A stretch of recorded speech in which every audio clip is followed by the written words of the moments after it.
Ahí está un poquito. Entonces, 3, 2, 1, 0. Sean todos bienvenidos a su podcast.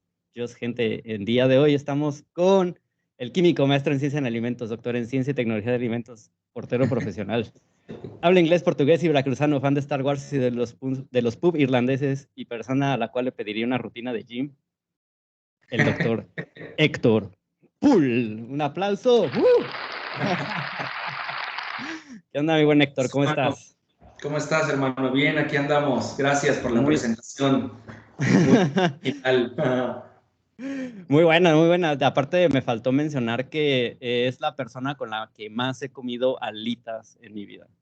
Eso sí, Entonces, 40 litros hemos echado en una sentada cada uno. 40 alitas cada quien, no sé cómo nos paramos al día siguiente o esa misma noche de la mesa, pero estamos en la maestría, pero yo estaba en la maestría y tú estás en el doctorado, ¿cierto? Así Cuando es, fuimos. sí.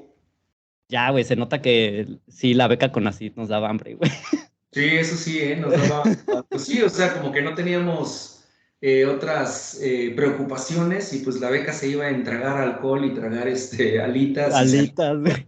y todo, o juntando para cuando nos fuimos allá a Massachusetts, ¿no? O sea, Oh, ahí sí, sí, que estuvimos en sí. UMass.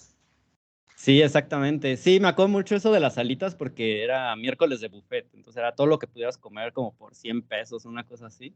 Y Exacto. aprovechábamos y ya echamos litros de cerveza Litros de y las cerveza. alitas. Y Así las es. alitas. Y también, sí es cierto, tenemos una historia por ahí como en el extranjero porque tú te fuiste a Massachusetts un poquito antes que yo. Te fuiste un año, ¿no? Estuviste por allá. Exactamente. Ujú. La Sí, Universidad de Massachusetts en Amherst.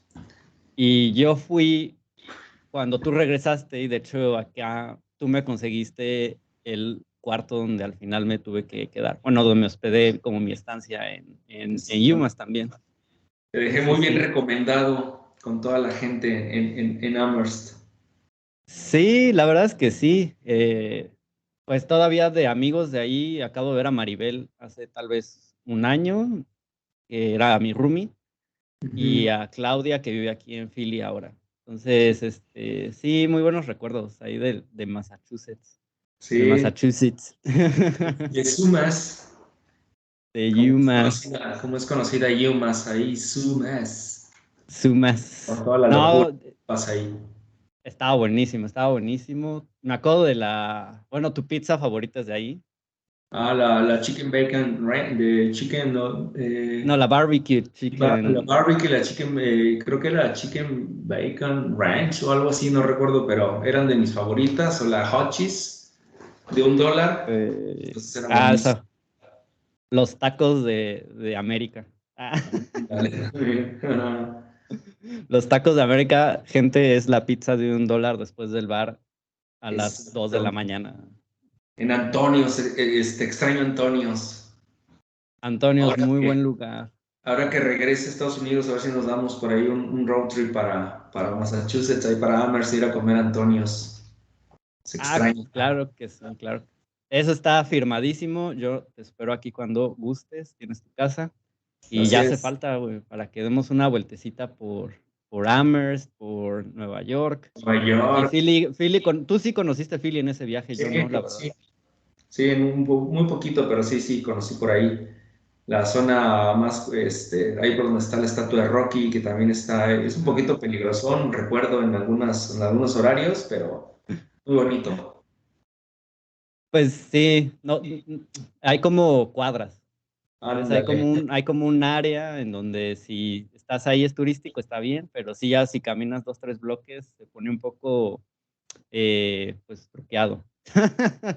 Pesadito, exactamente. Pero sí, tenemos por ahí Ahí. ese tour pendiente, hermano. Pronto espero. Estar- estaría muy bueno porque aparte pues sé que, bueno, o sea, no solo por los buenos recuerdos que tuvimos en la maestría y en el doctorado, en Amherst, sino porque sí compartimos como mucho esta parte, ¿no? Del intercambio y de como la experiencia, ¿no? La vivimos tal vez en diferente tiempo, pero me acuerdo mucho como de que tú me recomendabas lugares o que luego te mandaba mucha gente a saludar de Amherst, que te conocías y, conoces a Lector, sí.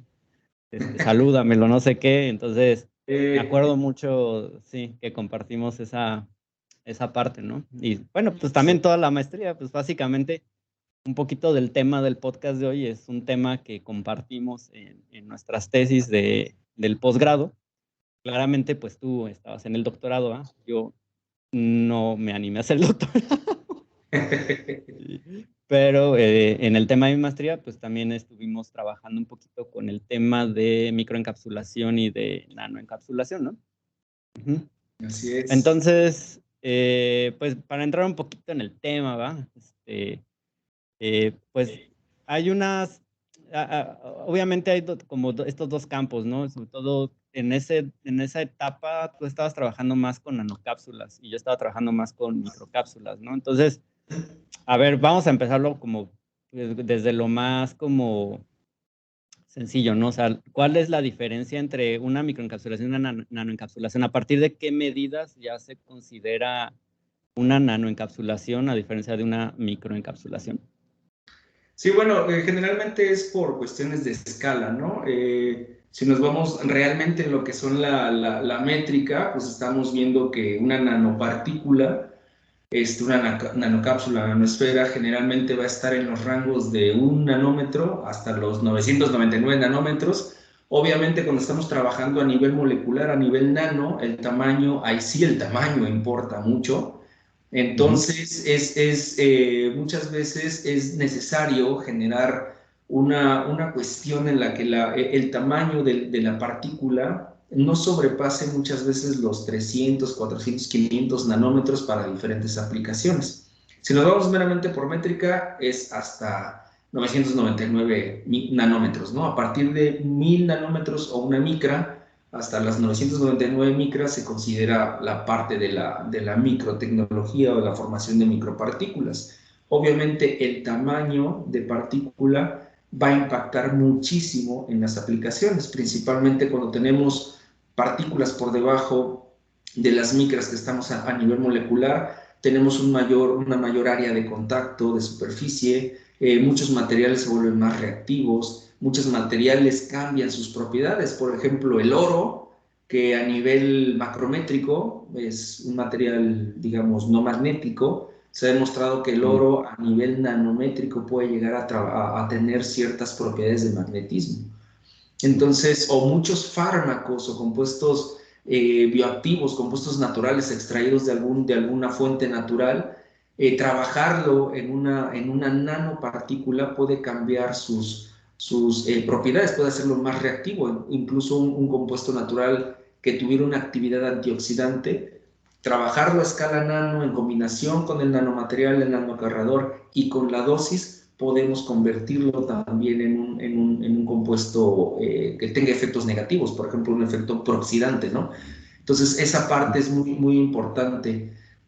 Trabajar a diferentes escalas nos puede dar diferentes también beneficios. Mientras más pequeños los materiales, pues podemos elevar la solubilidad en muchos disolventes, ¿no? Entonces, por ejemplo, hay muchos compuestos en el área de farmacéutica, por ejemplo, que no es necesario crear una nanopartícula, sino llevar un cristal de un fármaco a escala nano, es decir, crear un nanocristal. Podemos elevar la solubilidad en agua cuando estos compuestos son altamente insolubles en agua, ¿no? Entonces podemos llegar a generar ese tipo de cuestiones que no podemos observar a nivel micrométrico. ¿Qué pasa? Que una partícula más grande, por encima de las micras, muchas veces tiene un peso molecular mucho más grande y obviamente Ujú. eso impacta en cuestiones de estabilidad, de solubilidad, en propiedades mecánicas, en propiedades térmicas, y todo esto puede influenciar lo que es la aplicación final de los sistemas, ¿no? Entonces, trabajar a micro y a escala nano puede tener sus pros y sus contras dependiendo de cómo lo vas a aplicar. Generalmente, cuando estamos hablando de micropartículas, es que vamos a tratar de generar o de encapsular y de acarrear y liberar componentes que pueden ser más grandes que una escala micrométrica, por ejemplo, en escala nanométrica, perdón. Por ejemplo, en las partículas a escala micro, se están utilizando hoy en día para encapsular bacterias, ¿no? Que están enzimas por encima de la micra, ¿no? Entonces eso es importante de notarlo. Por ejemplo, no podríamos encapsular una bacteria en una nanopartícula, pero en una nanopartícula sí podríamos envolver un virus. Entonces depende mucho de los componentes, de las aplicaciones, de cómo podemos aplicar lo que es esta escala, ¿no? Micro, nano, qué tan fácil es producirlos, qué tan barato es producirlos, y entonces ahí se denotan muchas cuestiones que vemos, por ejemplo, aquí en las clases que doy con los chicos a veces de ingeniería en nanotecnología, cuando vemos cuestiones de ingeniería de materiales, tenemos que ver la elección de materia prima y lo que es la elección de la síntesis para generar un producto o un sistema ideal, ¿no? Ya sea a escala micro y a escala nano. Las dos tienen, como te comento, sus ventajas y desventajas, pero depende de cómo lo vayas a aplicar. Yo trabajo mucho con nano y hoy en día también estoy trabajando mucho con micropartículas, microesferas. Ya depende de cómo se van a estar aplicando, ¿no? Sí, es muy interesante esto porque, como mencionas, esta, pues este cambio en el comportamiento del material va a depender de muchos factores. No quiero suponer, y esto no lo sé muy bien, pero que también fomentas como por ejemplo, en el caso de los fármacos, que fomentas tal vez como otra estructura cristalina que favorece ciertas solubilidades, que a niveles macro, pues se favorece cierta cristalización que es insoluble, ¿no? Entonces, en nano, por el tamaño y supongo por la distancia entre moléculas, fomentas tal vez que las zonas polares estén expuestas para la solubilidad o por ahí va, más o menos. Sí, más o menos. Incluso, por ejemplo, hablar de encapsular, por ejemplo, un fármaco, porque puedes tener un cristal de un fármaco, pensando en el área de farmacéutico, de medicina, que esté en una escala micrométrica, por ejemplo. Entonces tú lo puedes encapsular en una micropartícula, pero cuando tú la liberas en el intestino delgado, por ejemplo, a nivel de duodeno, puede ser que ese cristal es tan grande que tarde mucho en disgregarse y no se absorba la gran cantidad de activo que se necesita para que cumpla una acción farmacodinámica. Entonces el tamaño ahí del cristal está inhibiendo propiedades que tienen que ver con la farmacocinética, es decir, la administración, la absorción, biodistribución y del material, incluso hasta la eliminación. Bueno, en este caso estamos hablando de la absorción. Cuando, por ejemplo, si tú generas este mismo cristal, lo llevas hasta escala nano, obviamente vas a tener un cristal mucho más pequeño que va a ser rápidamente absorbible, a lo mejor por cuestiones de absorción pasiva, absorción facilitada. Entonces, ahí te digo que el tamaño se importa, ¿no? Entonces, es Sí. muy aplicable esta cuestión de trabajar a diferentes escalas, por ejemplo, en el área de biomedicina, de farmacéutica, con los fármacos. Entonces, se han dado cuenta que trabajar con escala molecular, los fármacos son más rápidamente absorbibles. Por eso es que la nanotecnología en el área de biomedicina y de farmacéutica ha tenido mucho impacto, principalmente por la absorción, distribución de los componentes y obviamente en la respuesta biológica, ¿no? Incluso se ha demostrado también que muchos fármacos que se están trabajando a escala nanométrica como nanocristal o que sean acarreados por un nanomaterial, incluso tú puedes modular esa dosis respuesta que tienes, es decir, en lugar de llegar a una terapéutica efectiva máxima, puedes sobrepasarla y generar efectos tóxicos o letales. Mm. Entonces es muy importante cómo el trabajar a una escala más pequeña no siempre te va a favorecer, te puede también ejercer efectos negativos, ¿no? Entonces esa parte está muy padre de cómo trabajas tus materiales, cómo generas un producto funcional, pero al mismo tiempo tiene uno que estudiar que el sistema que sea funcional sea bioseguro también. Sí, que Entonces, no, eso te lo cambia mucho la escala. sí, que no vaya a causar algún efecto adverso en el usuario. Y supongo que también, como dices, ¿no? Por absorción pasiva, pues a menor tamaño se aumenta el área superficial del cristal, por lo cual absorbes más, ¿no? Entonces las dosis, pues cambian. Ahora sí que aplica mucho como en la química general, ¿no? Entre más pequeño se vuelve otro universo totalmente diferente que en Exactamente. el macro, ¿no? Y no nos tenemos que ir tan pequeño. Bueno, a escala cuántica, pues me refiero, ¿no? Sino en la misma nano ya las reglas cambian de muchos sistemas. Sí, sí, Y en ese... Ajá. impacta mucho, o sea, incluso, por ejemplo, en el área de que estamos trabajando ahorita de encapsulación de bacterias probióticas para diferentes áreas, nos hemos dado cuenta que cuando tú puedes decir, hoy sabes que tengo una bacteria que mide una micra, voy a generar partículas que miden 50 micrómetros. Hemos notado que no encapsulamos tanta bacteria. Y entonces dice, ¿sabes qué? Voy a crear unas partículas de 500 micrómetros. También nos hemos dado cuenta que no generamos tanta carga, ¿sí? No las encapsulamos bien, pero cuando generamos partículas entre los 100 a los 300 micrómetros, generamos unas eficiencias de encapsulamiento de por encima del 90%. Entonces ahí también el método y el tamaño impacta mucho en lo que tú vas a obtener. Sí, claro que pues hay que saber, hay que conocer muy bien, o sea, no solo el medio o la técnica, sino también lo que estás encapsulando, ¿no? Como bien mencionabas al principio, o sea, si vas a encapsular una bacteria, no la vas a encapsular en nano, porque obviamente pues, la bacteria va a parecer que le pusiste ropa Exactamente. y, y a la una, y pues tienes que irte al macro, ¿no? Entonces, Uh-huh. pues depende mucho de justamente de qué es como el objetivo que tengas. Y esta parte también de la eficiencia, pues también porque puedes decir, bueno, esta bacteria, no sé, mide tanto, ¿no? 10, ¿no? Y va a ser unas de 100, pero no sé, tal vez a un tamaño mayor o un tamaño menor, ahí tienes que jugar, pues tiene como el efecto de que pueda envolver bien a las bacterias, ¿no? Porque no envuelves una, envuelves Envuelves varias, ¿no? más, exactamente. Exactamente. Uh-huh. Y ahorita hablabas mucho de sistemas, entonces, a ver, recordando esos viejos tiempos en el laboratorio de nutracéuticos,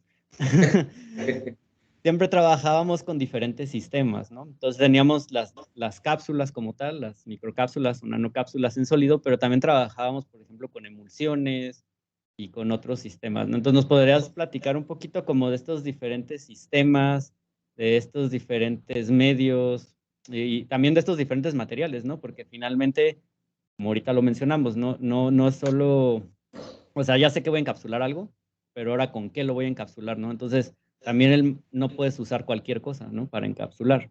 Entonces, más o menos Sí, bueno, en este caso, por ahí. fíjate que lo que les digo luego aquí a mis alumnos o a los tesistas que tengo, Ujú. es que cuando tú tienes el objetivo de encapsular algo, ya sea a escala micro, a escala nano, pues lo primero que tenemos que ponernos a leer e investigar es sobre las características de los compuestos o de los componentes que vamos a tratar de encapsular. Ver si tienen, por ejemplo, alguna cuestión de polaridades, alguna cuestión de interacciones con ciertos grupos funcionales. Y es muy importante de esto, porque por eso hablaba yo al principio de la elección de materia prima. Generalmente tenemos que tomar en cuenta que estos componentes que nosotros vamos a encapsular van a tener interacción con el material que lo va a envolver y lo va a encapsular. Entonces tenemos que buscar tener un background en el cual sepamos cuáles materiales son ideales para que hagan esta interacción con grupos funcionales del compuesto que vamos a encapsular, que tenga la capacidad de envolverlo en cierta concentración a este compuesto, pero que el material sea inerte para ese componente. ¿Qué quiere decir? Que no le vaya a generar nada, que no lo vaya a degradar, que no lo vaya a desnaturalizar, que no vaya a provocar, por ejemplo, si queremos liberación controlada, enlaces tan fuertes que nunca liberes a este componente, que ya me ha pasado a mí, ¿no? En laboratorio.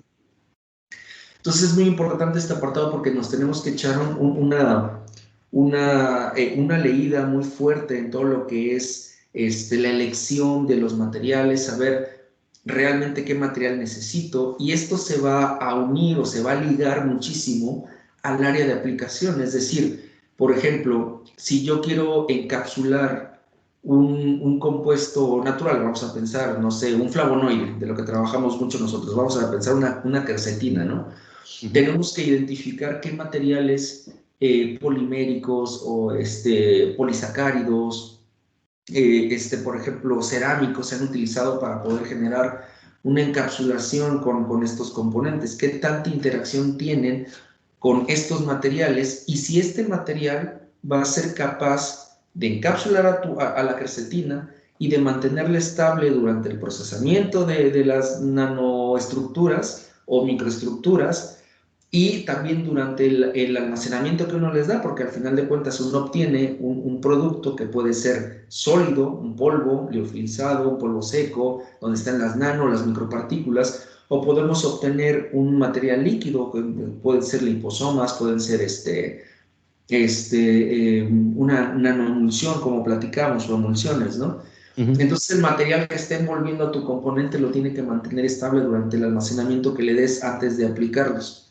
Y cuando tú lo apliques, ese material debe de mantenerse estable hasta el punto de acción, es decir, que en el punto exacto este material se empieza a degradar y libera tus componentes. Es muy importante también tomar en cuenta que esta elección de materiales tiene que verse desde el punto de vista de que en el sistema en el que lo vas a poner, ya sea un sistema biológico, células, un alimento, estos materiales también sean de cierta manera inertes para estos medios. Es decir, que no vaya a provocar efecto negativo en una célula, en un tejido, que no vaya a provocar reacciones de oxidación, reacciones de otro tipo, por ejemplo, en un alimento, ¿no? Que pueda llegar a generar que se degrade el alimento, que cambie sus características organolépticas, entonces ya no está funcionando. Entonces, Ujú. la elección de los materiales para encapsular algo, para generar un sistema de encapsulamiento, de acarreamiento, va a depender mucho, primero, del compuesto que queremos encapsular,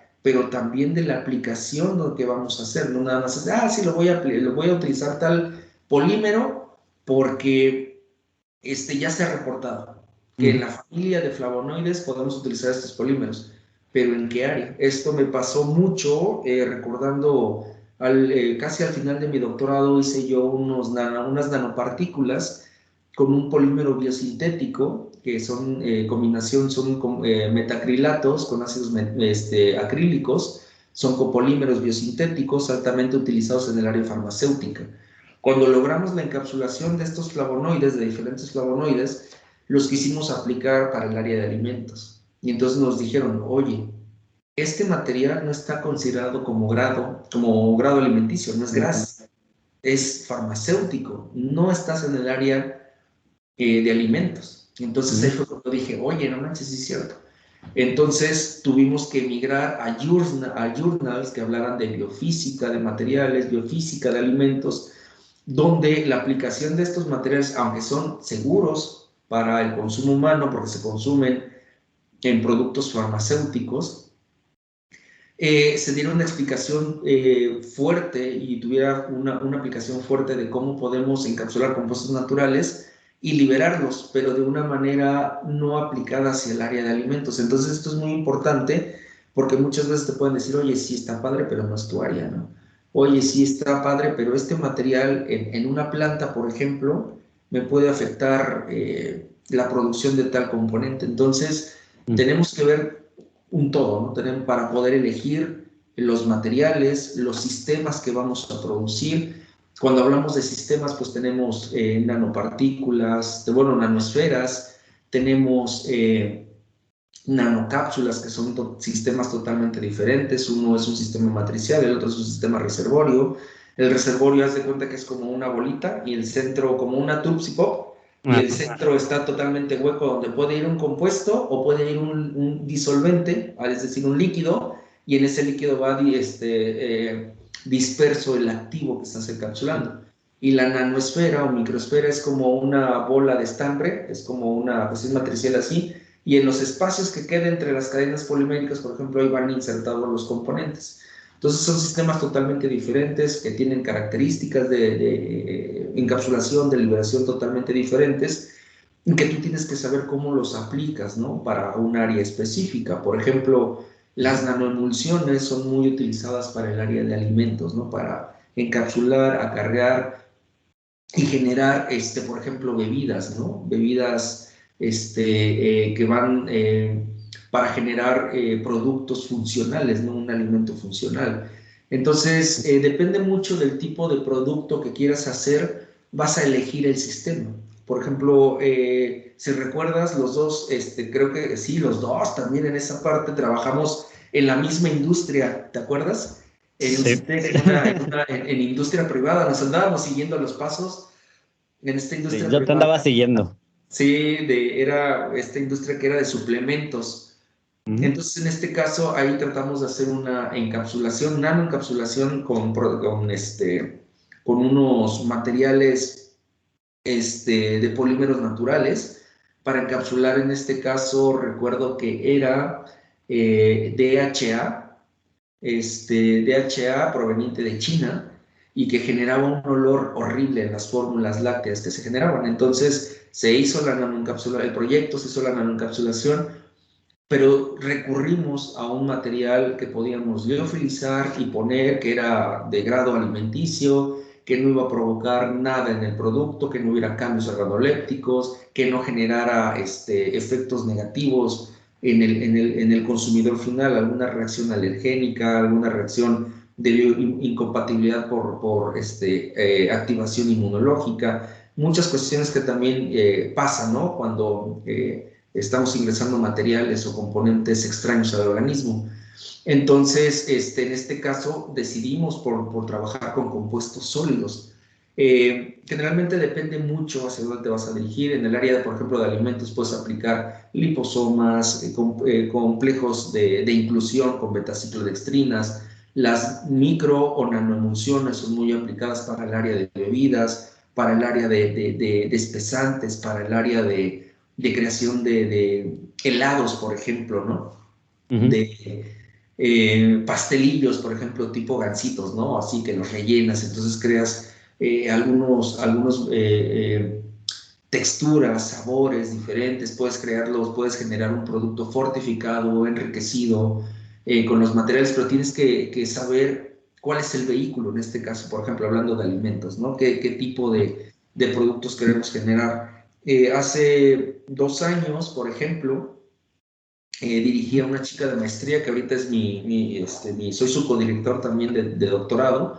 Se llama Soraya, es muy buena trabajando en el laboratorio y con ella logramos generar nanoemulsiones donde encapsulamos compuestos naturales extraídos de pimienta negra y Okay. generamos una formulación de nanoemulsión de aceite en agua, la cual después mandábamos 1 litro a Nayarit y allá en Nayarit tomaban cierta alícuota de esta nanoemulsión, la disolvían en agua, en 1 litro de agua y asperjaban nuestras nanoemulsiones en cultivos de guanábana y Ah, logramos defender con este producto el 50% del cultivo de guanábana contra la infestación del insecto barrenador de la semilla, que es una avispita que ovoposita en las guanábanas cuando están así pequeñitas. Y ujú. entonces como que detecta ciertos químicos, ciertos volátiles de la avispa y dice, hey, tú estás en el punto exacto en el que mi larva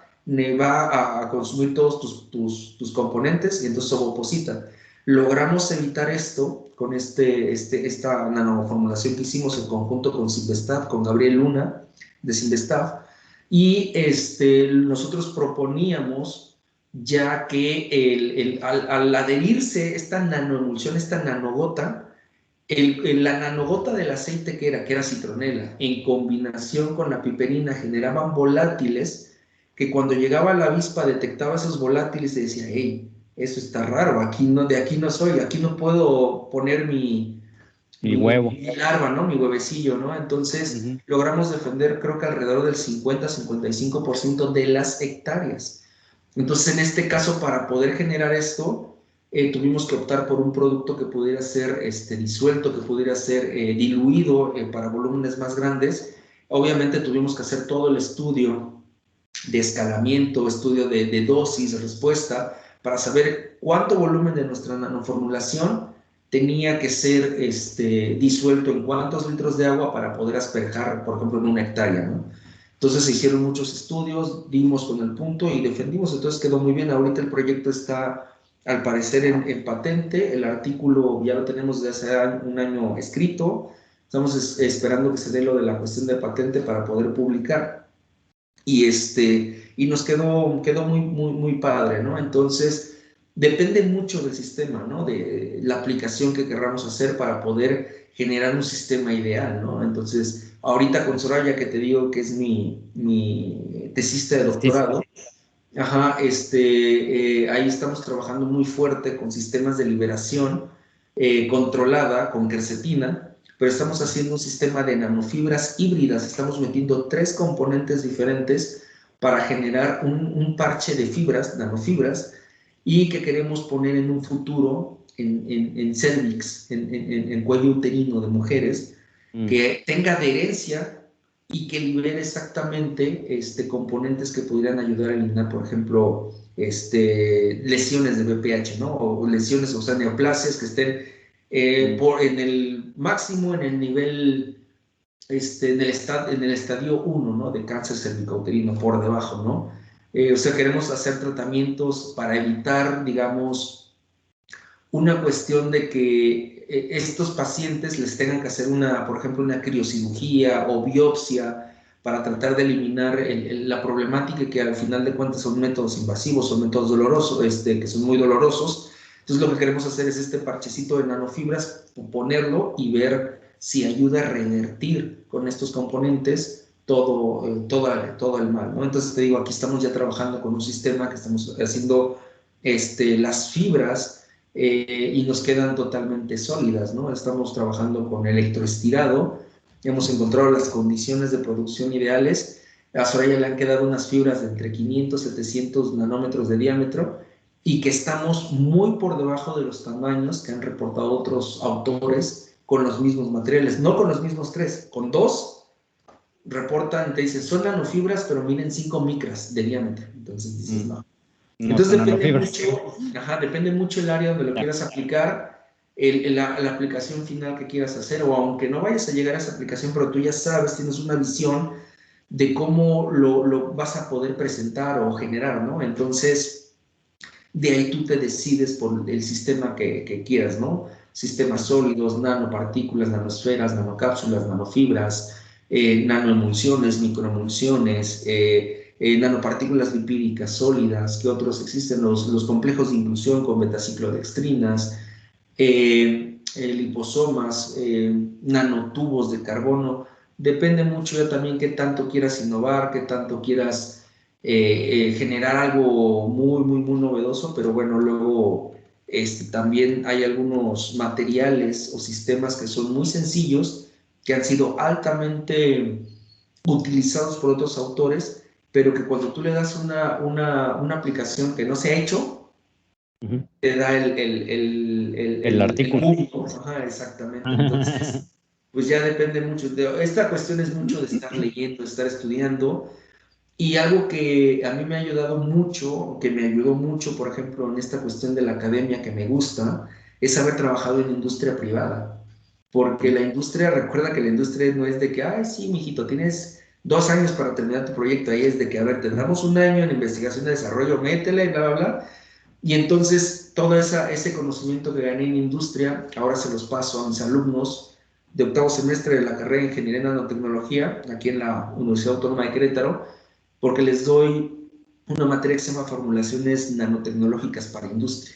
Entonces les pongo el reto de crear durante todo el semestre un proyecto de investigación y desarrollo para industria, donde ellos tienen que demostrar que su producto es funcional, es rentable, es viable económicamente, es viable científicamente, es viable técnicamente y es viable medioambientalmente. Entonces, todo lo que vemos en la industria aquí, ¿para qué? Para que al general ellos hagan de ese producto, ese proyecto, hagan la simulación de escalamiento, ya sea banco, piloto o industrial, porque el producto sí sirvió, les enseño cómo hacer logos, estudios económicos, estudio económico de materia prima, cuánto te va a impactar hacer una unidad de tu producto y cómo lo tienes que comparar con los competidores que ya existen, patentes. Entonces todo esto me ha ayudado muchísimo para darme cuenta que la aplicación final que tú quieres tener, aunque no vayas a llegar, la tienes que tomar en cuenta para poder desarrollar un producto y un sistema que al final te pueda servir, ¿no? Entonces desde ahí empiezas a elegir.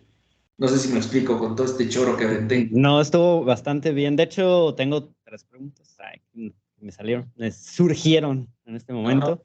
Pero te voy a hacer una primero que yo me gusta hacer en el podcast, tal vez un poco más adelante, pero creo que ahorita lo abordaste bastante bien. O sea, esta parte de estar leyendo, de estar como actualizándote, de estar como generando ideas. ¿Cómo te mantienes creativo en la ciencia? Porque muchas veces en nuestra área, como que todo el mundo piensa en creatividad como en un músico, ¿no? O en un artista visual o en un diseñador, ¿no?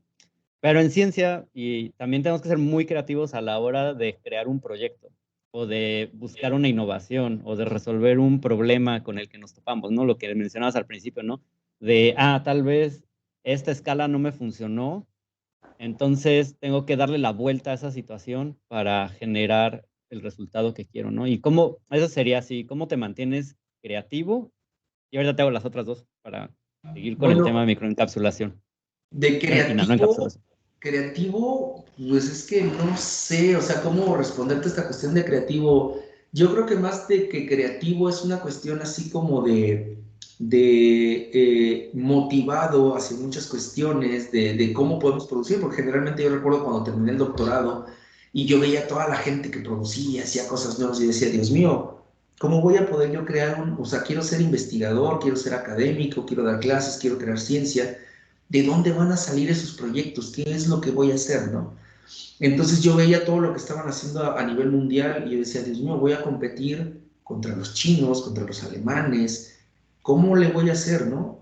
Entonces conforme me iba yo envolviendo en dar clases, en los proyectos que podía yo ir haciendo al principio, que fueron mis primeros proyectos, me empecé a dar cuenta que, y obviamente también trabajando con esta cuestión de industria, me empecé a dar cuenta que la cuestión que a mí me dejó mucho el trabajar en industria fue el decir qué necesidades hay y oportunidades de mis productos, que en este caso son mis nanomateriales, para que tengan impacto en la sociedad. ¿Qué problemáticas hay? Entonces me empecé a dar cuenta que no tenía que irme hasta los problemas que tienen en China, en Estados Unidos, en muchos lugares, ¿no? Del mundo.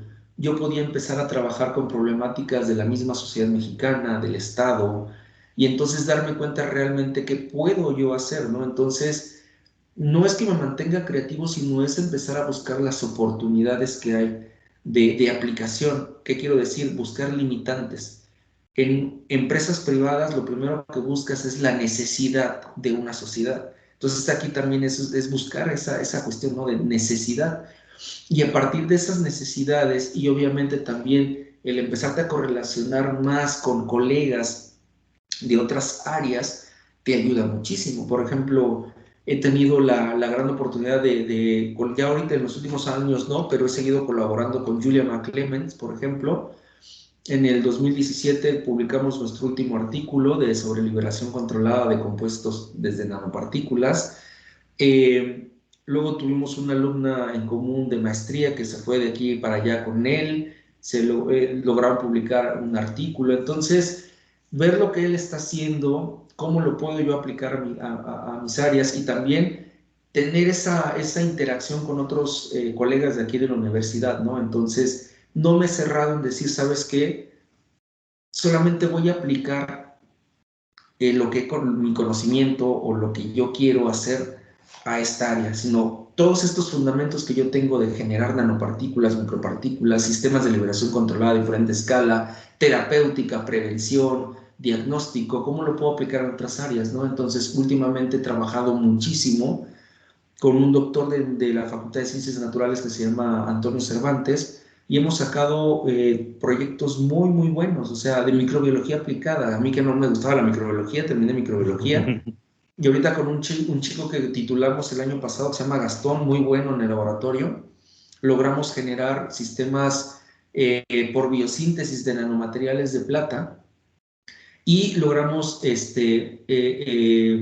eliminar 3 diferentes tipos de cándida que se genera muy común, que genera infecciones, ¿no? A Sí. nivel nosocomial, y que generalmente son muy difíciles de erradicar por la cuestión de que no son bien identificadas. Entonces, por ejemplo, una cándida glabrata, por ejemplo, la confunden con la cándida albicans. Entonces le das al paciente un fármaco para Candida albicans y no se le quita.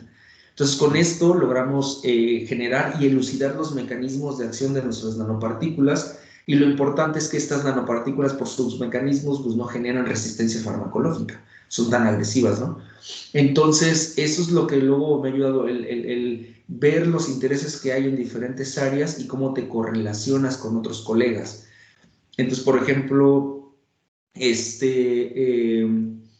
hace un año, 2 años me parece, antes de que empezara la pandemia, una colega que conocí en otra empresa con la que estuve colaborando, ella trabaja mucho con probióticos marinos y después de mucho tiempo me habló y me dijo, oye Héctor, fíjate que tenemos un problema para microencapsular una bacteria que nosotros aislamos de unas conchas de aquí de Sinaloa. No nos queda la microencapsulación por el método de secado para aspersión, ¿qué podemos hacer? Y dije, pues podemos hacer un método, se puede hacer un método químico. ¿Cuál? Pues gelación iónica, es bien sencilla, bien barata, bla, bla, bla. ¿Se puede ir a esta alumna contigo?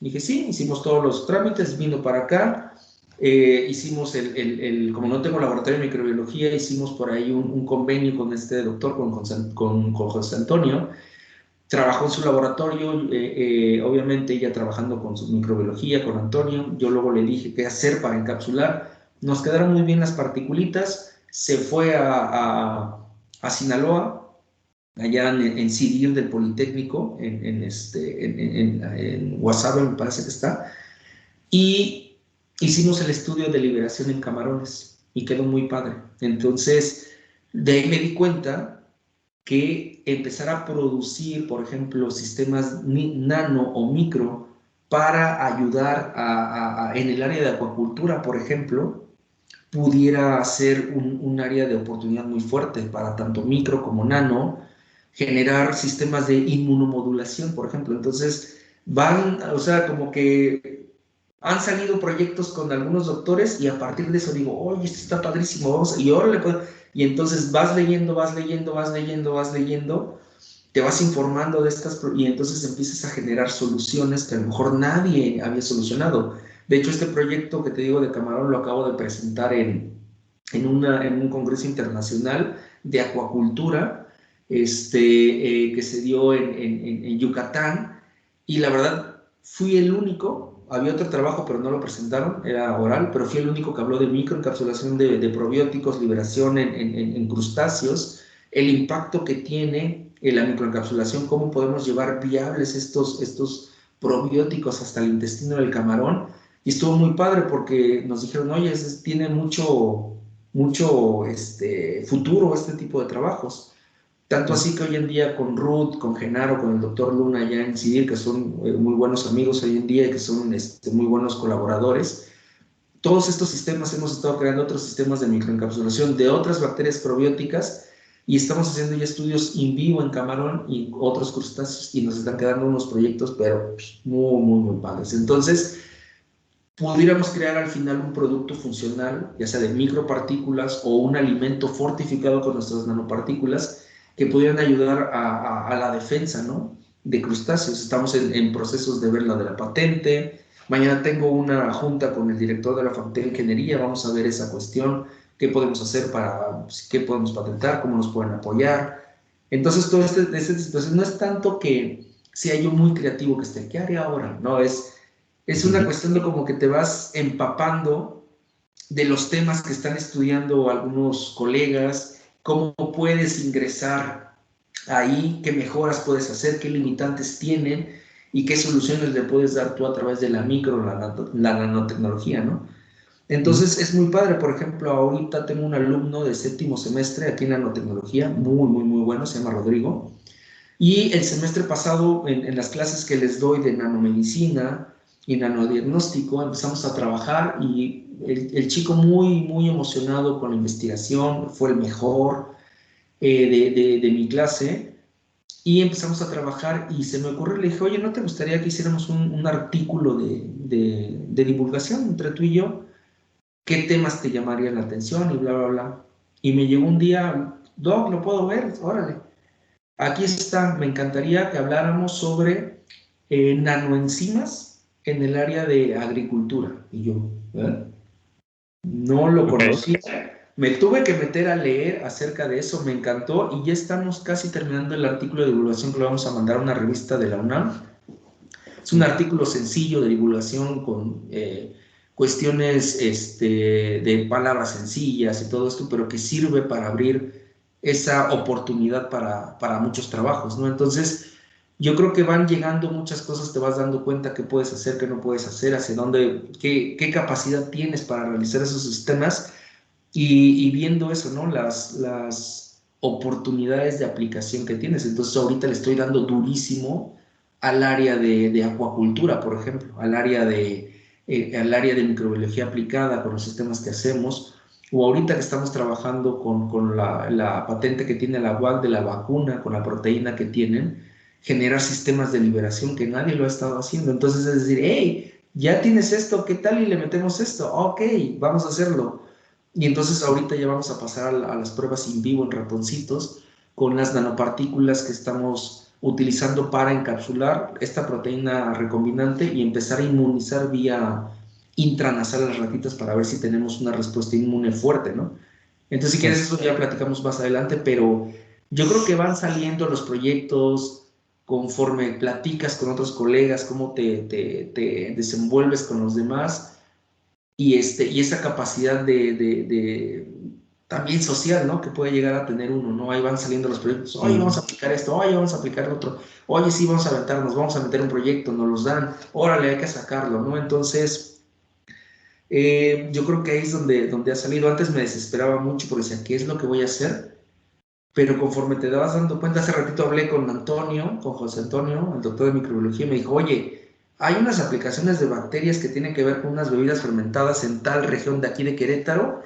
¿Cómo ves si nos aventamos a aislar y encapsular? Y yo, oye, y entonces de ahí empieza a salir todo esta cuestión, ¿no? O sea, he tenido la oportunidad de poder envolverme o enrolarme con colaboradores, colegas, que sabemos cuál es nuestro background, nuestro expertise, sabemos hasta dónde puede opinar uno o el otro, cómo nos apoyamos y empiezan a salir proyectos muy, muy buenos. Entonces, es lo que estamos tratando de hacer. De hecho, ahorita también estoy colaborando en un proyecto que escribimos un doctor que se llama Alejandro Jiménez, que está en Simvestav. El líder del proyecto es el doctor Gabriel Luna de Simvestav y nos acaba de patrocinar el sistema, la Armada de Estados Unidos. Tenemos el proyecto, nos está dando dinero para crear un nanosensor y ahorita promovimos un sensor para detección de algunos primers de ADN que propusimos por ahí.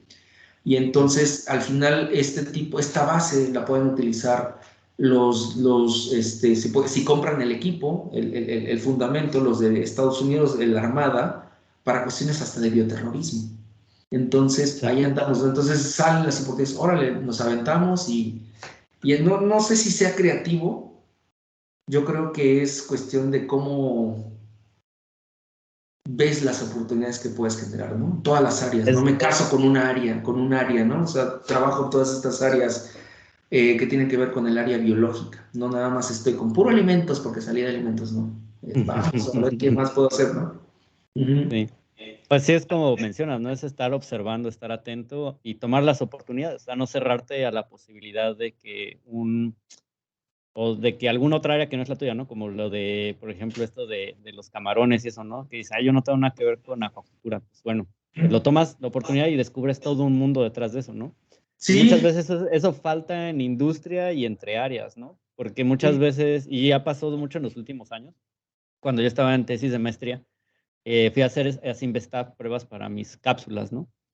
Entonces, muchas de las cosas que aplicaban a materiales, como puntos de fragilidad o así, de ruptura y todo eso, luego se fueron aplicando a alimentos, ¿no? Esta parte de para que la galletita te haga crunch, ¿no? Entonces Ajá. medían así las fuerzas de tensión, ¿no? Y con se me fue el nombre, bueno, con la madre esa que corta, ¿no? Penetrómetro, ¿no? O algo así, ajá. Ujú. Sí, que tiene Texturómetro.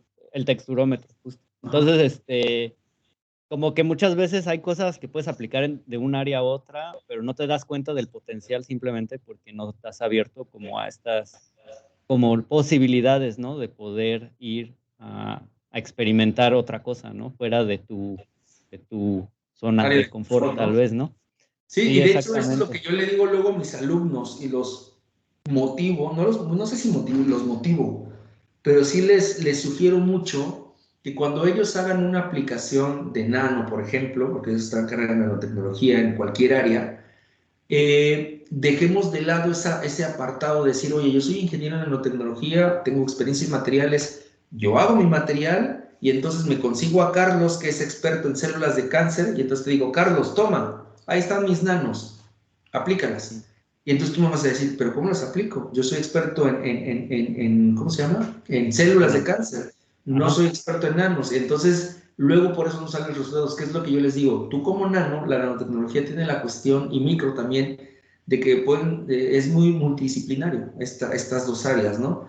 Entonces, cuando tú llevas un proyecto, te tienes que meter forzosamente a estudiar, a ver información, literatura sobre el tema donde lo vas a aplicar, conocer la enfermedad. Por ejemplo, me tuve que meter a leer cómo era la digestión del camarón para poder proponer con mis colegas de allá qué es lo que teníamos que hacer, ¿sí? O por ejemplo, si queremos aplicarlo con cándida, pues conocer cuál es el metabolismo de cándida o cómo puede infectar. O sea, son muchas cuestiones que muchas veces dices, no me toca, no es mi tema, yo no me meto a estudiar. Pero no es cierto, cuando yo aplicaba en cáncer, yo no era experto en cáncer y no soy experto en cáncer, pero me tuve que meter a leer cómo se daba ese tipo de cáncer, cuáles eran los mecanismos que generaban la evolución de ese cáncer, cuáles eran las terapias convencionales que ese cáncer con el que se estaba tratando,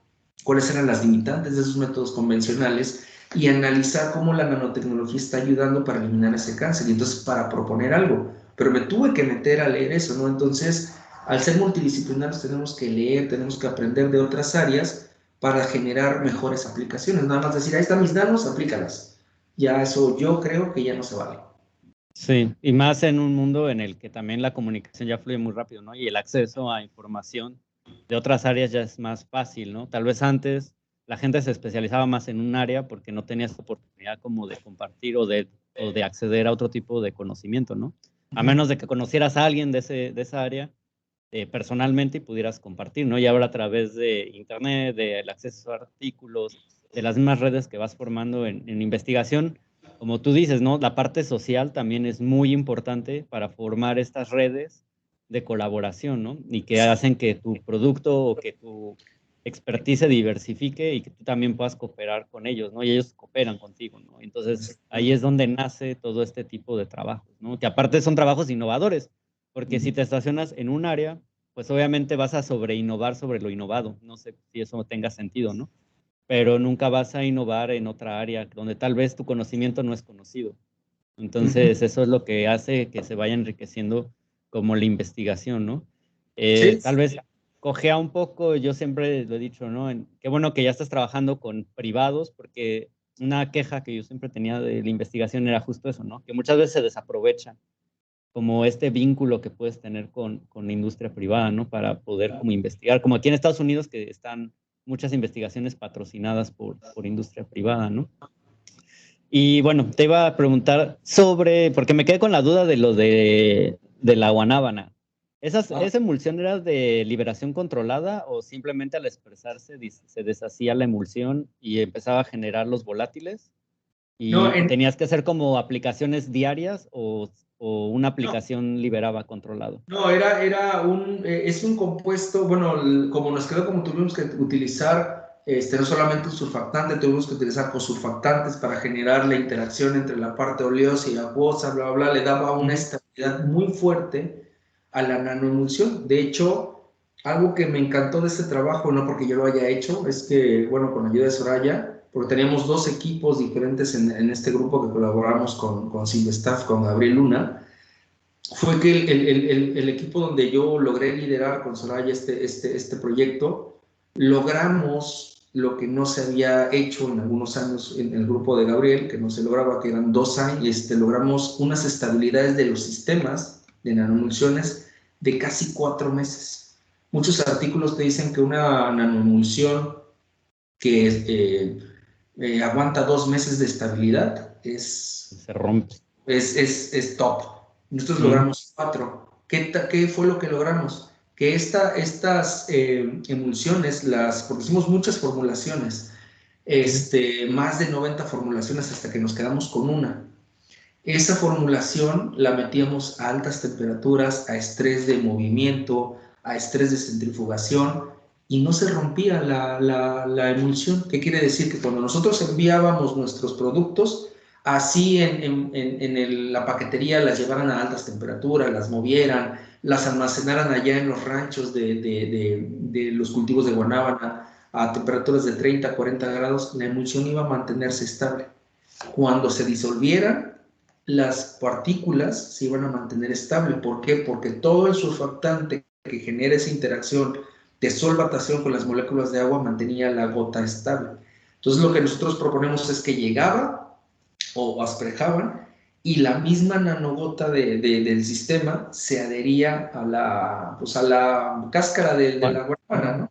Y ahí se mantenía. Y entonces no es que fuera un sistema de liberación controlada, sino que empezaba a liberar los volátiles, o sea, los componentes volátiles del aceite y de la piperina. De hecho, cuando nosotros combinábamos el aceite compuesto, el olor era tan fuerte, o sea, se incrementaba ese olor. No sé si alguna vez oliste, por ejemplo, pues como gas pimienta, güey. Ándale, así, imagínate con eso. Entonces, yo creo que eso es lo que logramos, ¿no? Hicimos como un sistema de liberación probablemente, pero de volátiles, no tanto de componentes hacia el interior de y esto pudimos evidenciar que no había liberación hacia el fruto, porque el grupo de Nayarit evaluó muchos parámetros físico-químicos de maduración de la guanábana. En el pH no había cambios en coloración, no había cambios en color, no había cambios en muchas cuestiones que pudieran generar que el compuesto o el sistema estaba liberando,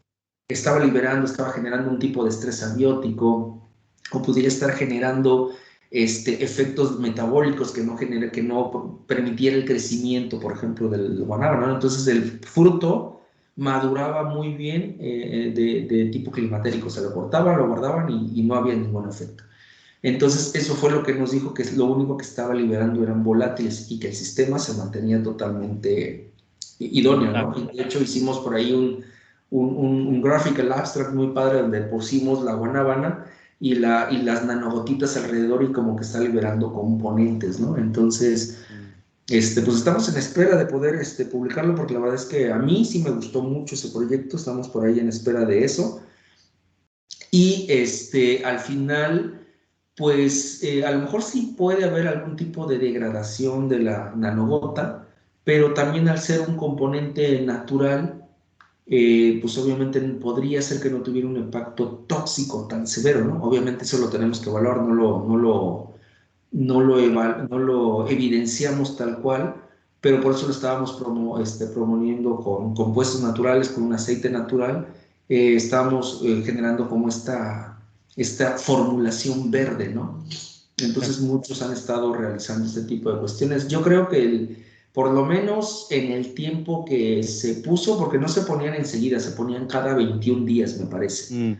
Y entonces esto fue muy importante también porque incluso logramos ver que había cierta protección del sistema contra este insecto, incluso cuando había época de lluvias.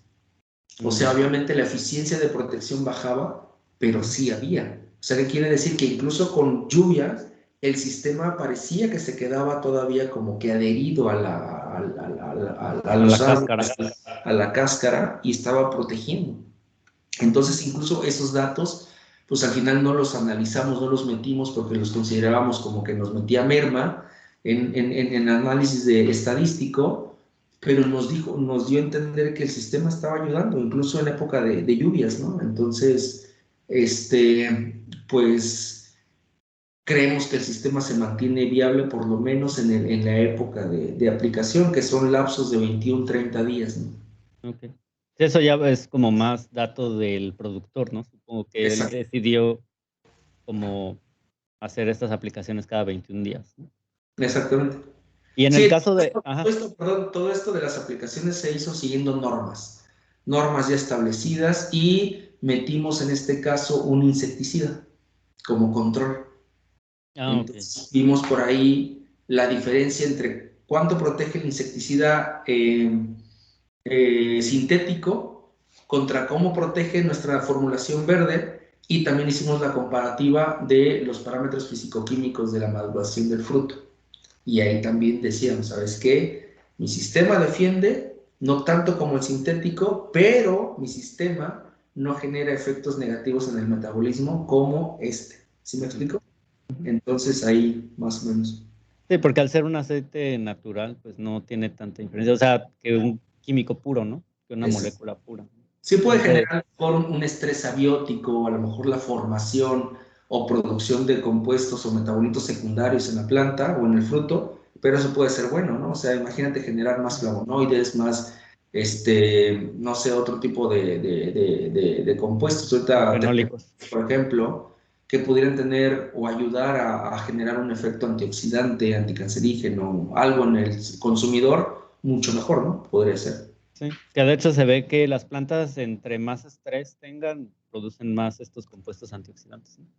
También Ujú. hay que ver qué De hecho, nivel, como dijimos. esa es otra área, ¿no? De lo que es la aplicación de nano en el área de agricultura. Poder trabajar con sistemas que ayuden a estresar ligeramente, de cierta manera, a las plantas para producir más compuestos naturales o metabolitos secundarios, y que estos ayuden a generar una mejor nutrición, o incluso que pudieran tener actividad farmacológica, por ejemplo, de que los puedas extraer, purificar y venderlos, ¿no? Como un suplemento Ujú. alimenticio, o para llevarlo para industria farmacéutica. Es otra área que se está aplicando mucho que son los elicitores nanométricos. Sí, crear compuestos naturales a partir de sistemas biológicos. Entonces ya no es un compuesto sintético, sino es un Ajá. compuesto pues natural, ¿no? Ujú.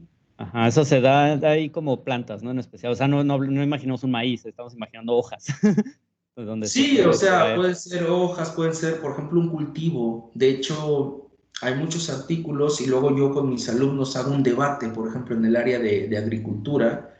Mis alumnos tienen que defender, por ejemplo, un grupo defiende a los transgénicos, cómo utilizar ingeniería genética para manipular y mejorar ciertas condiciones de un alimento.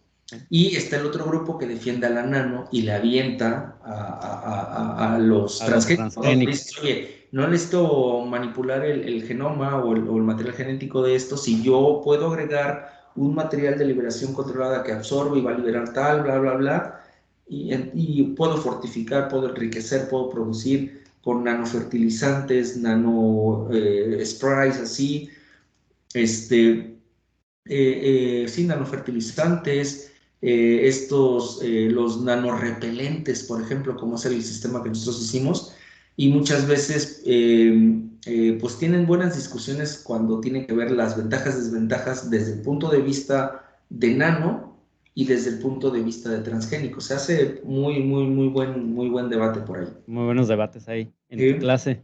Pues Hasta agarran a sillazos. ahí depende de su calificación, mátense ahora. Ajá.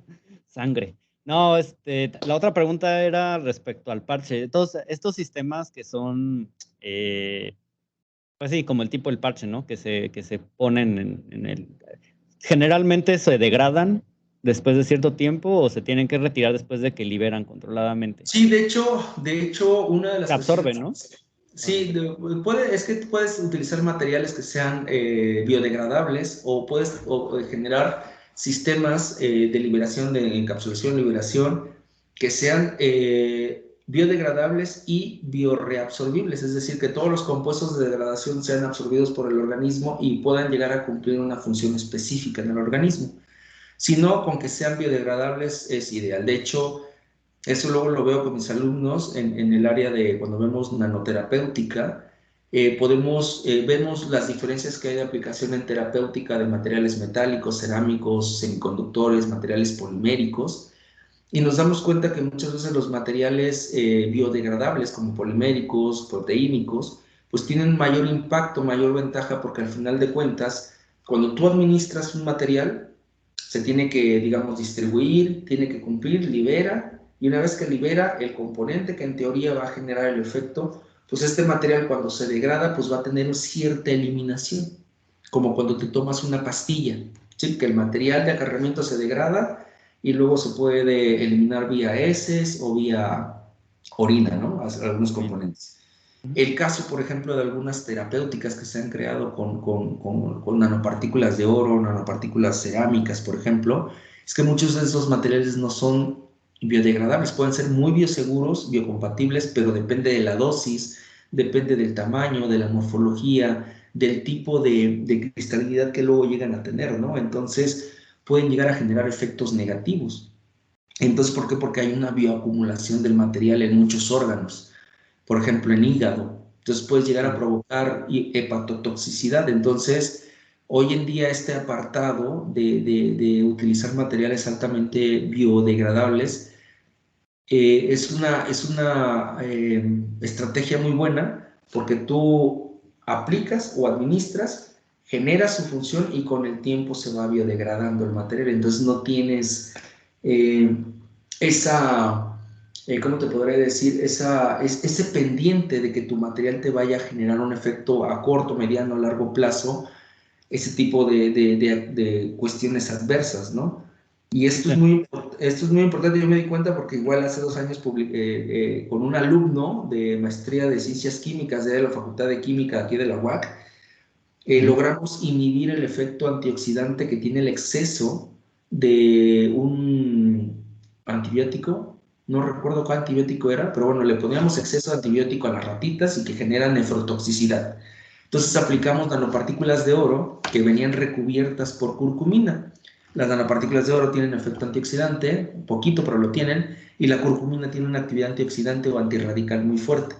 Entonces, el efecto negativo que genera en el riñón este exceso de antibióticos que genera degradación de túbulos renales, de otras partes del riñón por producción excesiva de radicales libres. Entonces, ¿qué nos dimos cuenta de cuando aplicamos los materiales? Primero nos emocionamos porque no llegamos a una concentración letal, es decir, agregamos muchas nanopartículas y no se morían las ratitas. Luego vimos que el efecto antioxidante o antirradical en el riñón era muy fuerte, es decir, eliminábamos el efecto negativo del exceso de antibiótico y dijimos, wow, ya casi el premio Nobel. ¿Qué pasó? Después de un mes de tratamiento, se sacrifican las ratas, se hacen ¿cómo se llama? El estudio histológico del riñón y nos dimos cuenta que había clústeres de nanopartículas en el riñón, que quiere decir que no se podían eliminar. Y entonces esos clústeres de nanopartículas de oro estaban generando degradación de túbulos renales. ¿Qué pasó? ¿Qué va a pasar? Que esas ratitas les eliminamos el efecto negativo del antibiótico, del exceso de antibiótico, pero a mediano plazo, a largo plazo, iban a generar insuficiencia renal crónica. ¿Sí me explico? Entonces, eso es lo muchas veces. Entonces, ¿por qué? Porque era un material no biodegradable. Entonces, ahí es donde tú tienes que checar exactamente cómo vas a producir tu material y por eso es que mucho para terapéutica se está utilizando esta cuestión biodegradable. En el caso de los parches, estamos trabajando con un material que es un copolímero de metacrilatos combinado con otros polímeros que generan bioadherencia, bueno, un ácido que genera mucha bioadherencia al tejido cervicouterino y otro material que va a ayudar, ay, no me acuerdo cuál es el otro se me fue, son 3 materiales, pero que al final el copolímero de metacrilato, que es el que tiene por ahí el 80-90%, es un material pH responsivo y lo estamos fabricando específicamente para que reaccione, se hinche, libere y se biodegrade en condiciones de tracto vaginal, no en otro. Sí, okay. O sea, es un material inteligente, digamos. O sea, si tú lo pones en el parche en la piel, no se va a degradar porque no va a encontrar las condiciones ideales para eso. Entonces es lo que estamos, ahorita ya después de casi 1 año y medio, de todas las formulaciones que hicimos, ya Soraya encontró cuál parece la ideal para llevar ya estudios biológicos. Sí, para ver si no se absorbe o si nada se puede eliminar, ¿no? Porque es la parte importante, ¿no? Ya. Sí, de hecho, esa parte de biodegradabilidad es muy importante. De hecho, en la parte de biomateriales o nanobiomateriales, por ejemplo, creo que ya se está haciendo Ya ves cuando alguien se fractura que le ponen los clavos, ¿no? Las placas. Ujú. Se están creando hoy en día metales que son biodegradables, por ejemplo, el caso del magnesio. Entonces, imagínate poner una placa de magnesio y con el paso del tiempo te ayuda a que selle el hueso, que se haga ese callo, que vuelva a regenerarse el hueso, y después ya no tienes que operar para quitar esa placa. El mismo material, después de que cumplió su función, solito se va a ir biodegradando. Y Y lo ya, vas eliminando y lo vía vas algo. tirando y ya, o se absorbe una parte o no, porque pues, al final el magnesio es bueno también para el organismo, ¿no? Ajá. Entonces, Bueno, sí. entonces son cuestiones que se están aplicando hoy en día, es saber qué tipo de material vas a utilizar, cómo se va a eliminar. Entonces, mientras los materiales que se estén utilizando para una terapia de prevención o curativa tengan esa capacidad como de eliminarse solos o de biodegradarse o bioreabsorberse, te quita un peso de encima porque sabes que no vas a generar nada por bioacumulación. Sí, exactamente. Pues yo creo que hablamos ya de muchos ejemplos de aplicación. Este de los camarones, pues es un artículo que publicaste de una presentación que hiciste en Yucatán. Ajá. El objetivo, bueno, para cerrar como ese, porque quiero abrir el otro tema, justamente. Esto fue porque había un problema de falta de rendimiento. Esto es para invernaderos acuáticos. Bueno, no Sí, sé de exactamente hecho, cómo llamarlo. Que el camaroncito está atacado por bacterias, ¿no? Diferentes tipos de bacterias. Y entonces estas bacterias atacan justamente el tracto intestinal del camarón. Y con lo que tú hiciste fue meter estas cápsulas en el camarón y fue como darles Yakult, literal, como para ponerlo como en términos más, eh, pues sí, mundanos, ¿no? Literal, como Yakult para proteger como su intestino del ataque de estas bacterias, ¿no? sí, de hecho es que, pues bueno, yo cuando empezamos a trabajar con Ruth, fue muy chistoso porque me decía, oye, es que estamos haciendo este proyecto porque los camaroncitos se nos enferman. Y yo, ¿cómo? ¿Se enferma un camarón? Sí, ahora sí que vive en el agua, ¿no? Nunca me imaginé que un camarón se fuera a enfermar. Y me dijo, sí, amigo, pues es que pues hay plagas, hay enfermedades, hay virus, hay bacterias, hay hongos que pueden llegar a colonizar o pueden llegar a generar efectos negativos en el camarón.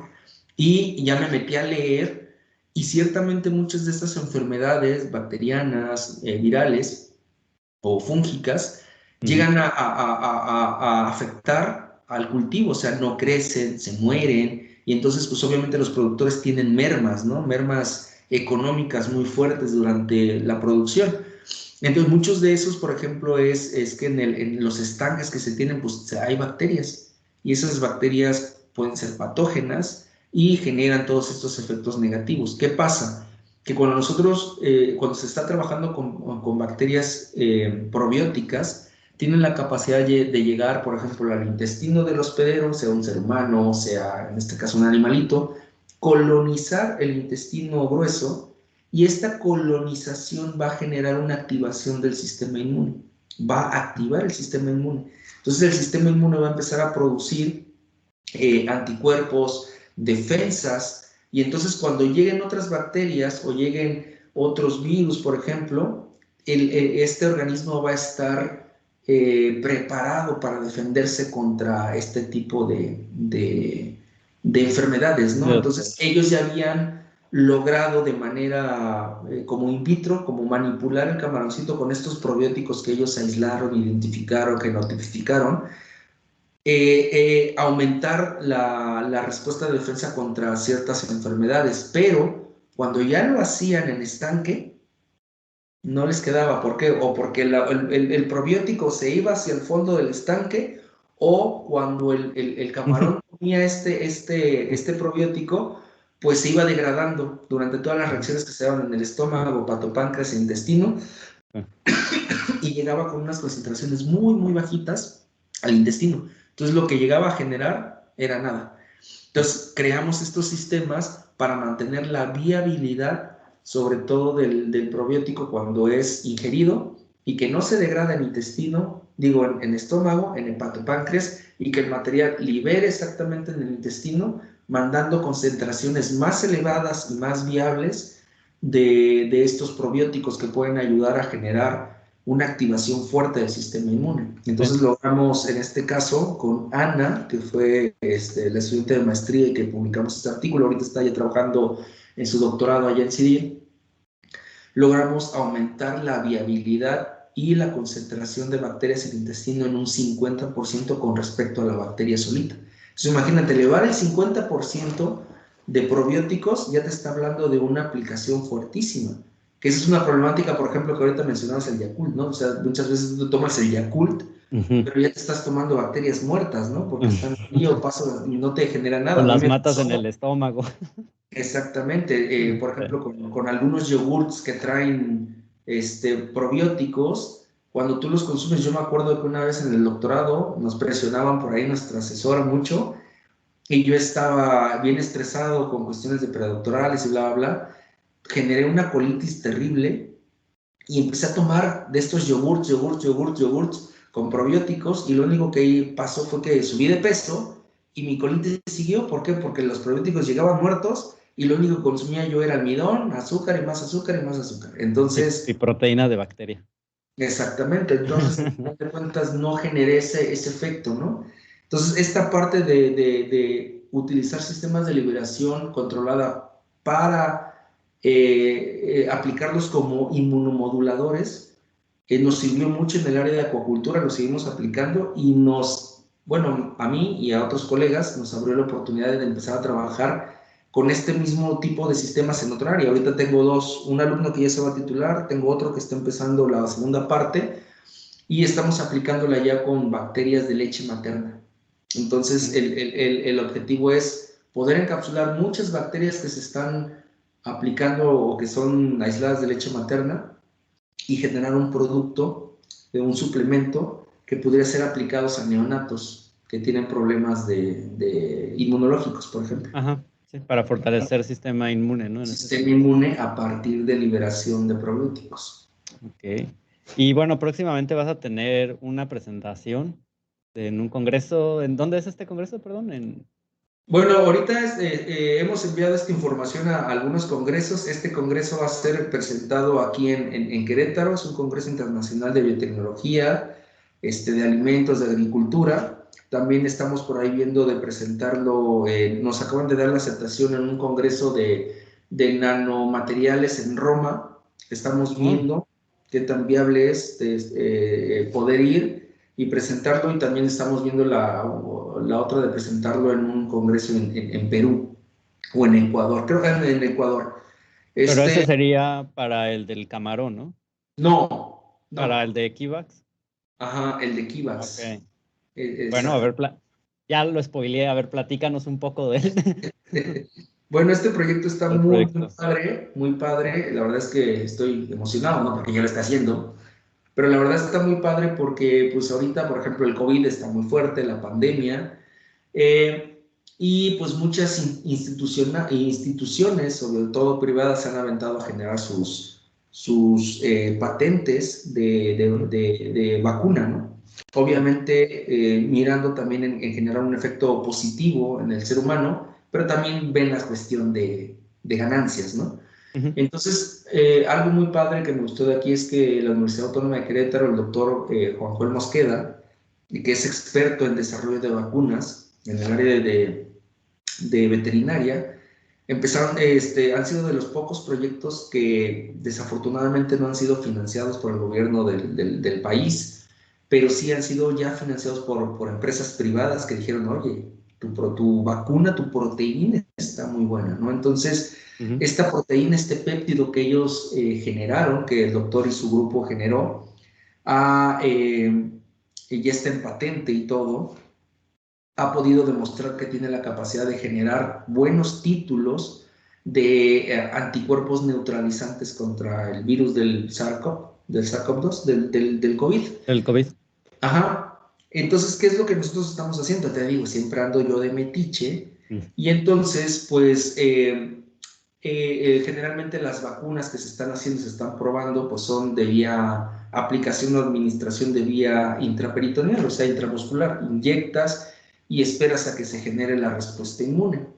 Pero hay otras vías que generan mayor o que pueden generar mayor efectividad inmunológica, que es las vías, activar el sistema inmune vía mucosas, ya sea mucosa intranasal o mucosa de intestino, el intestino. Ujú. Ok. Si te das cuenta, pues hay algunas vacunas que se dan de manera oral, sobre todo a los niños. Obviamente tiene una eficiencia muy buena, pero muchas veces los antígenos que se administran por vía intranasal o vía oral, pues se presentan, tienen reacciones, por ejemplo, oral, pues en el estómago se pueden degradar, llegan al intestino, algunas reacciones enzimáticas. En vía intranasal se ha demostrado que cuando tú administras vía intranasal, pues hay un lavado intranasal, es decir, se administras, pero al mismo tiempo, pues, como que se sale de la circulación, y luego esos antígenos no tienen la adherencia necesaria con la mucosa nasal. Entonces, obviamente, la efectividad no es tan buena. Y el activo o el antígeno que se queda administrado, que se queda adherido ahí, pues se enfrenta también a algunas reacciones enzimáticas de degradación, de defensa, ¿no? Hay algún tipo de activación, pero no es tan, digamos, suficiente. Entonces, aquí lo que hicimos, estamos proponiendo, de hecho ahorita lo vamos a proponer en un proyecto más fuerte a nivel nacional, es la generación de sistemas de liberación controlada a través de nanopartículas poliméricas, donde encapsulamos esta proteína que el doctor Juan Mosqueda creó, y queremos hacer un sistema de administración intranasal con un polímero que tiene alta adherencia en el moco o en la mucosa intranasal. Entonces, ¿qué es lo que queremos hacer? Que el material se quede adherido, el nanomaterial se quede adherido, y conforme van pasando reacciones de degradación, el material va a ir soltando el compuesto, que es el antígeno, que es la proteína que ellos crearon, y va a ayudar a generar la actividad, digamos, o la activación de la respuesta inmune. ¿Qué pasa? Este nanomaterial, este polímero que estamos utilizando, ya se ha demostrado que tiene capacidad de generar respuesta inmunológica, no específica, pero activa una capacidad inmunológica. Después, el tamaño de nanopartícula va a ser ideal para introducirse rápidamente en la mucosa, de todo lo que es la vía intranasal, para que haya una absorción muy rápida de lo que son las nanopartículas y después se libere el activo. Entonces, nosotros estamos hipotetizando que la respuesta inmune que puede llegar a generar, o la respuesta de defensa que puede llegar a generar la nanopartícula, va a ayudar a potenciar la respuesta inmune de la vacuna, de esta proteína quimérica que ellos crearon, ¿no? Esta proteína recombinante. Entonces, potenciar es lo que estamos tratando de hacer. Es decir, ¿esto por qué nos puede ayudar muchísimo? Porque estamos tratando de empezar a generar lo que se denomina hoy en día nanovacunas, para administrarlos por otras vías, ¿no? O sea, una vía que no es convencional, que es muy eficiente, pero que nos puede llegar a generar vacunas más baratas, métodos de administración menos invasivas. Sí, en lugar, ves que hay muchas personas, niños que le tienen miedo a las agujas, ¿no? Y que lloran y que los tienen que agarrar. Imagínate decirle, ¿sabes qué? Te voy a vacunar vía intranasal o te voy a vacunar vía oral.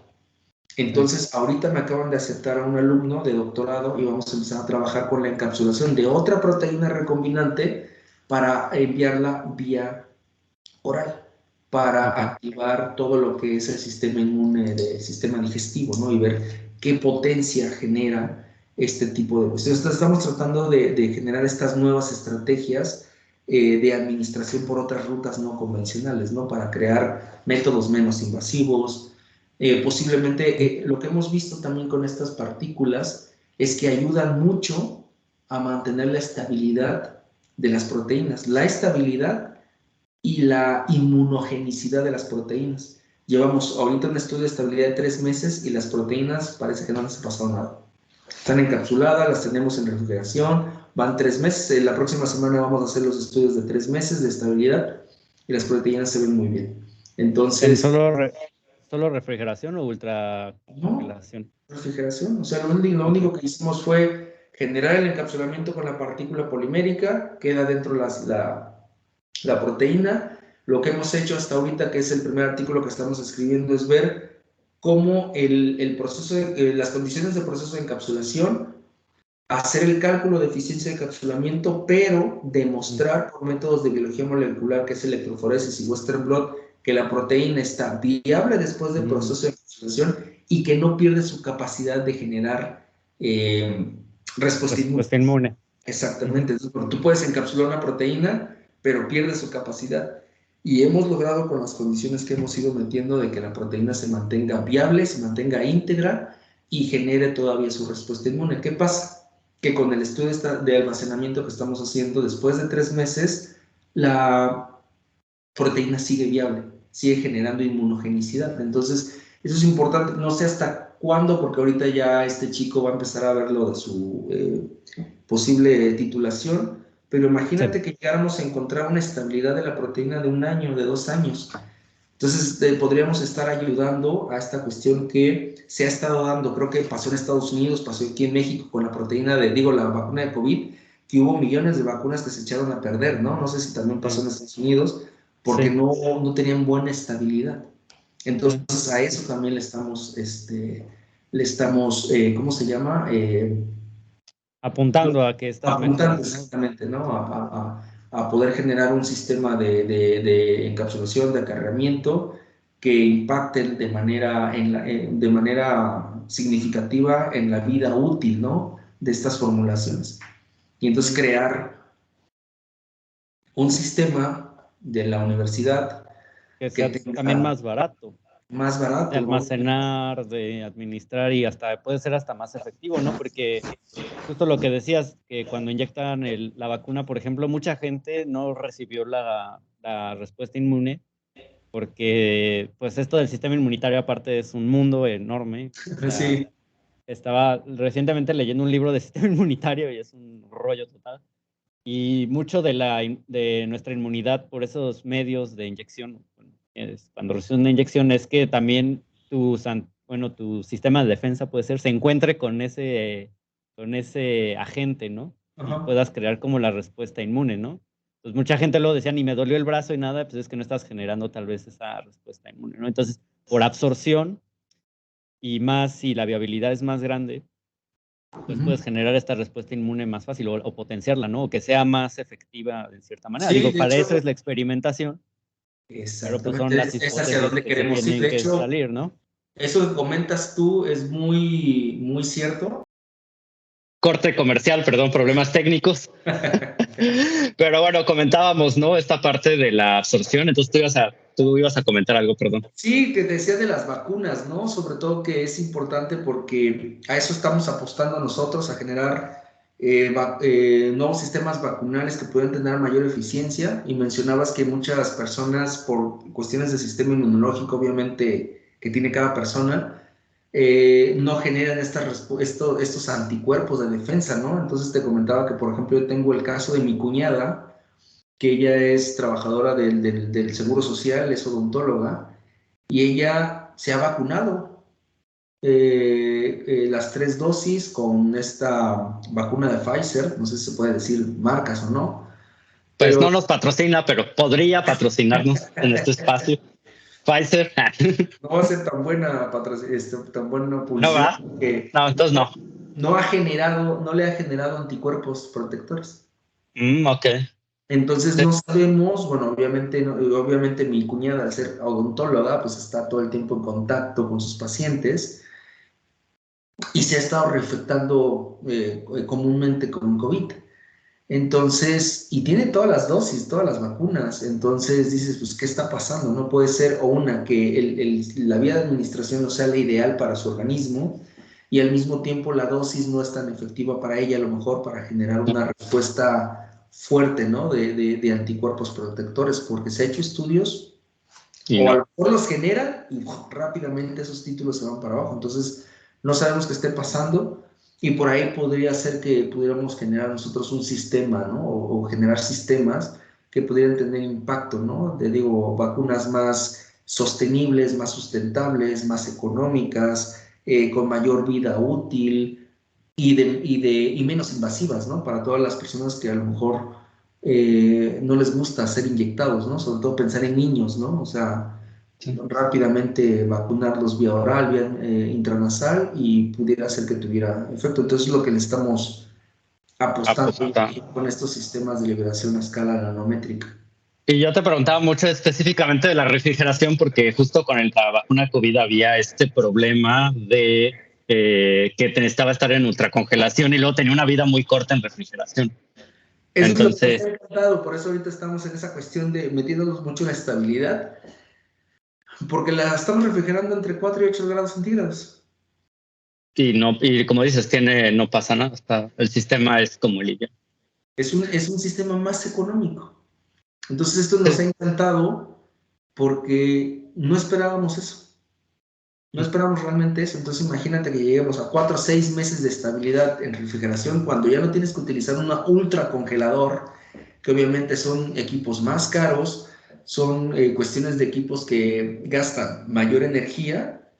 Pues la verdad es que podemos tener un sistema más sencillo. Incluso imagínate la distribución, ¿no? Pudiera ser más tranquila. A lo mejor no tienes que traer estas hieleras tan potentes porque se van a echar a perder o no sé, y aplicarlos de una mejor manera, ¿no? Sí, también la parte de, como dices, ¿no? O sea, muchas vacunas se van a perder justo porque las sacaban, ¿no? Para vacunar cierta población en el día y después ya no podían regresar a la ultracongelación por el hecho ya de salir y entrar ya te hace una degradación. Y eso pues, es química, lo chistoso, ¿no? de nuestro sistema. Con Abel tenemos nuestro sistema liofilizado, sacamos los tubitos, tomamos, pesamos, donde sabemos que tenemos cierta cantidad de proteína, degradamos esta cantidad y lo demás lo llevamos al refrigerador, lo volvemos a guardar. Y luego en 2 meses otra vez tomamos, y entonces el sistema está ahí y la proteína sigue viable. Y sigue generando inmunogenicidad porque hemos estado haciendo los estudios con Western blot y obviamente cuantificación. Entonces la proteína sigue viable en un sistema de almacenamiento bien sencillito. Okay.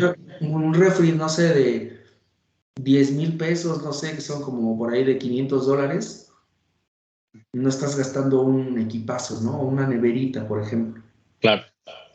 Pues sí, tiene muchas ventajas. Pues bueno, este proyecto pues lo estarás presentando próximamente. Ojalá en Roma, güey. Ojalá en Perú. Esperemos que nos patrocine aquí la universidad para irnos. Para que abraces a una llama o a una italiana. Podría ser. Lo que esté mejor. Tendré que aprender ahora italiano. Un poquito. Claro. Italiano no te lo manejo, yo falo nada más portugués. Hablas inglés, portugués y español. Y medio español. Yo puse en la introducción veracruzano porque ya tengo ahora muchos compañeros de Veracruz en el nuevo trabajo. Bueno, no aquí en Estados Unidos, pero en México. Y otro idioma totalmente diferente. Hablamos otro idioma ya cuando entramos en confianza. Sí, cañón. Entonces, yo lo consideraría una tercera lengua y español. Oye, pues muchas gracias, hermano, por esta plática. Estuvo bastante interesante. Definitivamente, pues se ve que hay un mar de aplicaciones posibles para para esto de las microencapsulaciones y nanoencapsulaciones y todos estos sistemas que ya nos describiste, ¿no? De emulsiones, nanotubos, nanofibras y de todo esto. Y pues qué bueno que has diversificado y que realmente ahora tienes tantos proyectos en puerta. Muchas felicidades por eso. No, muchas gracias por el espacio. La verdad es que estuvo, pues obviamente el hecho de la amistad que tenemos nosotros dos, ¿no? O sea, la amistad que tenemos, la confianza que nos tenemos, que hemos tenido pasos muy similares y de que pues obviamente sabes que me encanta todo lo que hago, ¿no? Todo lo que hago de investigación científica, de dar clases y pues que me apasiono con estos temas, ¿no? Entonces, te agradezco mucho este espacio. Espero que la gente allá de Filadelfia, pues los escuchas latinoamericanos. Y de México. Luego, si quieres, hacemos la plática en inglés también. Podría ser. Para tener algún tipo de mayor impacto. Pero gracias por el espacio, por esta cuestión y cuando gustes, ya espero que conforme vayamos avanzando con los resultados, pues ahí nos ponemos de acuerdo y volvemos a echar otro chismecito, ¿no? Sí, estaría bueno. Ya sabes, aquí el podcast está súper abierto y pues de hecho ese es el objetivo del podcast, es como volver a conectar. Ya teníamos tiempo de no hablar, entonces es como volver a platicar, a estar así echando platiquita, chismecito y también pues que nos hables de algo que te apasiona y eso es lo que quiero. Tengo lo digo cada capítulo del podcast, hay amigos que tengo que realmente les apasiona y tienen temas muy interesantes que muchas veces no se pueden compartir, ¿no? Porque no nos damos el tiempo tal vez de cómo hacer este tipo de conversaciones. Y está padre que podamos platicar de algo que yo aprendí hoy algo y que seguramente la gente, no solo de aquí, pero la gente también de México que escucha el podcast, pues pueda conectar y tal vez por ahí, no sé, alguien de los que estudió en posgrado con nosotros diga, mira, yo sigo en investigación y lo de Héctor está interesante y puedo conectar por ahí. Entonces, pues estaría bueno, ¿no? Entonces, para contacto contigo, ¿estás en la Facultad de Ingeniería? ¿En algún otro centro de investigación? Estoy en la Facultad de Ingeniería en el campus Aeropuerto, aquí en la Universidad Autónoma de Querétaro, en la capital, Querétaro. Pues mis correos, el personal es Héctor Pool, mi apellido, hectorpool@gmail.com, por si gustan, o mi correo institucional, que es mi nombre, es hector.reyes, que es mi primer apellido, @uac.mx. Entonces, pues esa cuestión ahí me pueden encontrar, o bueno, en redes sociales no las utilizo mucho como para subir cuestiones científicas, crear por ahí alguna red, al Instagram, por ejemplo. Pero por ahí ustedes por medio de correos me podrían contactar si les interesa algún tema de los que estamos investigando, hacer colaboraciones, industria, gente de otros lados, y pudiéramos empezar a generar cosas de mayor impacto, ¿no? Pues perfectísimo. Por ahí yo voy a estar dejando tus redes sociales, bueno, no tus redes sociales, tus contactos, en este caso en el podcast. Y pues nada, contáctenlos si tienen algún proyecto, una idea interesante, yo creo que ahí pueden trabajar con él. Y seguramente Héctor los guiará por el mejor camino, el camino más viable, ¿no? Si tienen alguna inquietud acerca de este tema de microencapsulación y pues, nanoencapsulación, ¿no? Y pues nada, pues despedimos yo creo este podcast. Recuerden seguirnos en todas nuestras redes sociales como Just Gente. También tenemos otro podcast con Claudia Páez que se llama Sobremesa, en el cual hablamos también de diferentes temas. Y tenemos otro podcast con Elizabeth Juárez que se llama Make Ruido, en el cual hablamos de festivales, conciertos y bandas. Ahí pueden también checar esos contenidos y pues recuerden seguirnos en todas nuestras redes sociales, ya sea en Spotify y en YouTube. Entonces, es tradición que despido el podcast con un aplauso. Tuvimos problemas técnicos con la pila de mi celular ahí. Yo fui el culpable. Gente, van a haber editado esto. Entonces, vamos a hacer aquí un poquito de magia. Espérame tantito, no cuelgues, porque esos aplausos tienen que ir. Entonces, aquí la gente va a ver un corte medio extraño de celular. Dale, gente, ya estuvo. Sí me escucho, ¿verdad? Espero que sí. Perdón por la pausa comercial. Pues muy bien, despedimos este podcast. Muchas gracias, Héctor. Muchas gracias a todos. Hermano, gracias. La próxima. Adiós, gracias a ti.